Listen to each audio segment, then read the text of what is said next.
he came up to me. He was touching my uniform, the wool shirt, and he said, "That's what I wore at the death march. You know, that gets flea infested, that POW camp, that wool shirt." And I was like, I don't even think about those things, you know? I would never think of that in a million years. Hello, Anastasia Harmon here. Thanks for joining me for Left Behind the Scenes. These mini episodes allow me to chat with you about a variety of topics in an informal, close to one-on-one format. In these episodes, I'll give you answers to frequently asked questions about the podcast, descriptions about how I research the people I highlight, details on topics that tie into Left Behind episodes, interviews with individuals who are also passionate about World War II, and so much more. So, let's get started.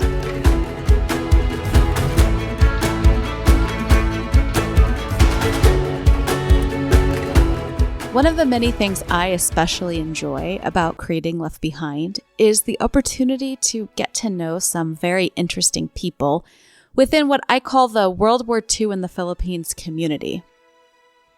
And one of these friends is Victor Verano, who is a public relations officer for the Philippine Scout Heritage Society and is also a Philippine Scout reenactor and memorabilia collector.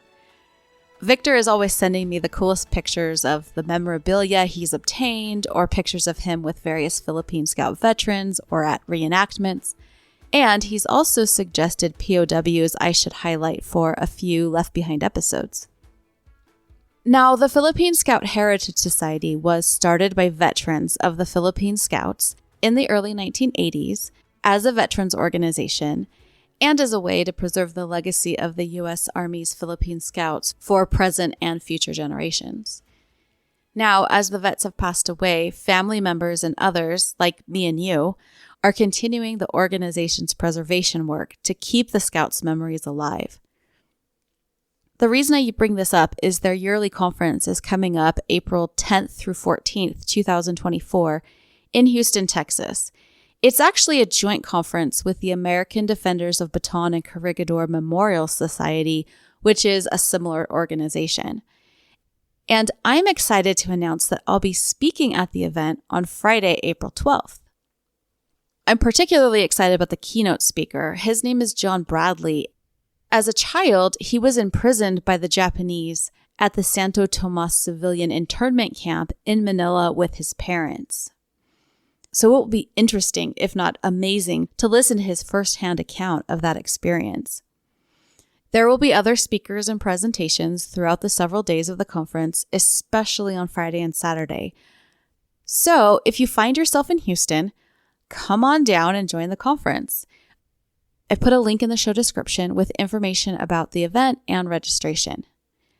And if you do come, please stop and introduce yourself to me. I would absolutely love to meet you.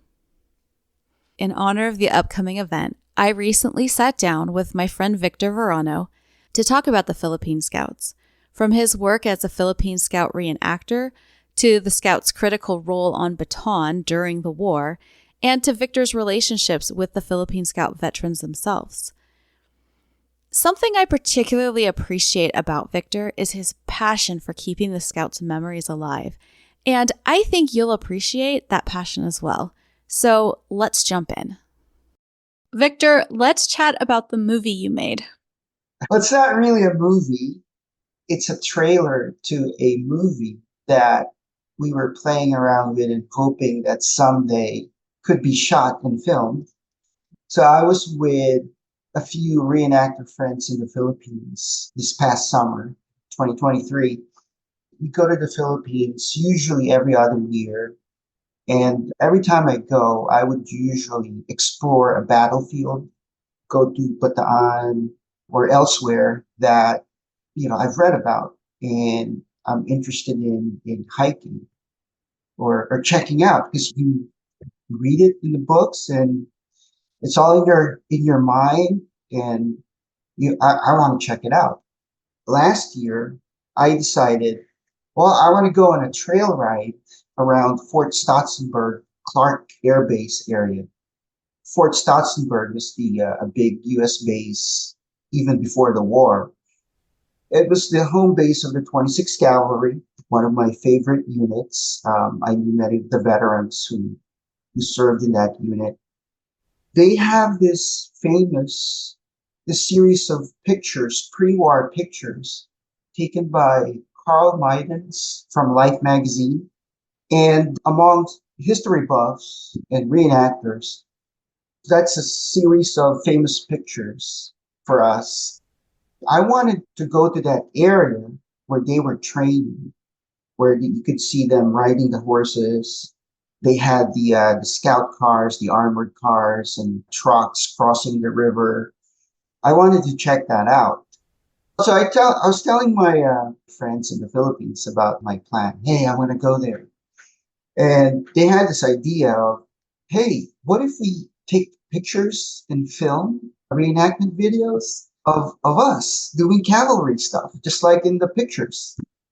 And I was like, well, I wasn't really planning on bringing a helmet and boots and that in my luggage. And they're like, come on, when else are we gonna do this? It'll be really cool. So I said, you know what? Sure, why not? Let's see if I can fit all that weight into my luggage. And I got really excited about it too, thinking about it now, just like that's a pretty unique activity. Not only are you on a trail ride, you're wearing the uniform just like in the pictures. And the idea is that, hey, let's recreate the pictures or something close to the pictures. So it turned out there were 5 of us who went on the trail ride. We all met there at in Clark, and we all suited up in our Philippine Scout World War II uniforms, tin helmet, wool uniforms, wool shirts, Oh breeches, no. tall boots. And it was, I don't know if you've ever been in the Philippines. It's like being in Florida in August. It's hot. That sounds awful and cool. We were joking about it. And this is the weather they trained in. This is the gear they train in. It's authentic weather. I did some research as to where in the area those pictures were taken, and I was fairly sure, okay, it's in this area. The guides were pretty game. We gave them our GoPro cameras, and they were following us. They were having fun. We also met up with some of our photographer friends at a point where they could drive their World War II Jeep across the river, and they joined us. Oh, So that's how you got the tire tracks in the dirt. I was wondering, I'm like, those look like authentic tire tracks. How did you do that? Okay, that well, makes sense. we had a World War II Jeep join us, and the owners, also a reenactor, owned the Jeep, but they met us on the other side of the river. So yeah, we had fun. We had fun filming videos and taking pictures. And then one of the reenactors, he's a filmmaker. He said, I'm going to make a concept trailer for a movie that we hope someday will get made. So he put together some footages of us with background music and some narrative and turned it into a movie trailer. We were on that ride for 4 hours, 3 hours in sweltering heat. And then the last hour, it was pouring rain, you know, Oh, pouring rain. And so we're like, hey, authentic. This is what they went through. It's weather in the Philippines. what drew you to the Philippine Scouts in the first place? Well, let me explain the Philippine Scouts because the first thing I mention to people when I'm speaking at an event or explaining what they are, they're not Boy Scouts. They were soldiers. They were U.S. Army regulars in the Philippines. Their units were designated Philippine Scouts because the enlisted men were all Filipinos. And the officers, for the most part, were Americans, although they had Filipino officers as well, especially those who went to West Point. But the Philippine Scouts were not just, a small portion of this unit that's meant to scout something. No, it's for a whole group designating these are our Filipino soldiers. And they formed whole units, the 26th Cavalry, the whole regiment, Philippine Scout. So it's 26th Cavalry PS is their official name designation. But they also had the 45th Infantry Philippine Scouts, a whole regiment of infantry, 57th Infantry, whole regiment, 24th Field Artillery, 12th Medical, 88th Field Artillery, 86th Field Artillery, 92nd Coast Artillery, 91st. So there were thousands of them. There were Philippine Scouts. Probably added up to around 12,000 at the beginning of the war. There were 12,000 Philippine Scouts. And there were U.S. Army regulars serving in different branches of service: artillery, cavalry, infantry, quartermaster, engineers, and so on. What you said about them being U.S. Army regulars, when I talk about the Philippine Scouts, it's very important for me to point that out, that no, this is U.S. Army. And I always mention this not to be confused with the Philippine Commonwealth Army. Nothing wrong with them, but they were just mobilized a few months before the war. They had very little training. Some of the units, the first time they fired their rifles. The So, morning the Japanese landed, and they were using like old equipment, right? Like correct. They didn't have enough equipment. They were well trained in marching and saluting and field drills, but they were not well trained in fighting. So naturally, they didn't fare as well in battle in the beginning, because later on they learned on the job. Most of the fighting were done by them. But the Philippine Scouts, being for decades U.S. Army regulars leading up to World War II, they had that continuity of service and equipment and funding. Their funding came directly from the U.S. Army, not from the Philippine government. So they were well trained. When the war started and they were put in action, they were always the ones being called to counterattack or plug a hole in the line, or do maneuvers, because the other units, it's not just the Philippine Army, because they pressed into service airmen. They made infantrymen out of the airmen and the sailors. They didn't know how to fight. I mean, you give them a rifle and they'll hold the line and shoot anything that moves in front of you. But the actual infantry tactics, the training, the maneuvering were done by the scouts. So they were elite. They were all always so grateful when they arrived. Yeah, I've seen that in so many episodes where it's like, oh, the Philippine Scouts got there and they took care of the problem. I've heard people call them the Backbone of Bataan, but the more I learn about the Philippine Scout units, they're just amazing. When we started attending their reunions in 2007, the reenactors, they loved it. And I remember they were ganging up on us. They want a picture, group picture, but it's like, make sure the patch shows, And then, so we're like, the reenactors would be like standing sideways, so the patches would show in the picture. So it's really fun. I would wear the wool shirt. The wool shirt's like that olive drab color, because technically the scouts, when they fell back into Bataan, they were wearing wool shirts because it was December, January. It's kind of cooler months, especially out on the field. So I was wearing that at the reunion in 2009, and one of the scouts, David Tejada, he was with the 12 Signal Company. He came up to me. He was touching my uniform, the wool shirt, and he said, "That's what I wore at the Death March. That gets flea infested, that POW camp, that wool shirt." And I was like, I don't even think about those things, I would never think of that in a million years. But that little remark is like, that gets infested in POW camp. Holy cow. Yeah, I would think so, Yeah, you're right. Because that's like, he's been there. I love those little details that bring it more to life. One of the 26th Cavalry guys, Dan Figuracion, he was in the last charge with Ed Ramsey in Bataan. When I first met him, he was walking around, just regular leather shoes, dress shoes, but he wore spurs. Oh. And I came as a cavalry with my cavalry impression. which is a really hard impression to put together because you needed to have the boots. It's hard to find the boots. But I found something similar on eBay. At the reunion, even though we were just indoors, my feet were killing me.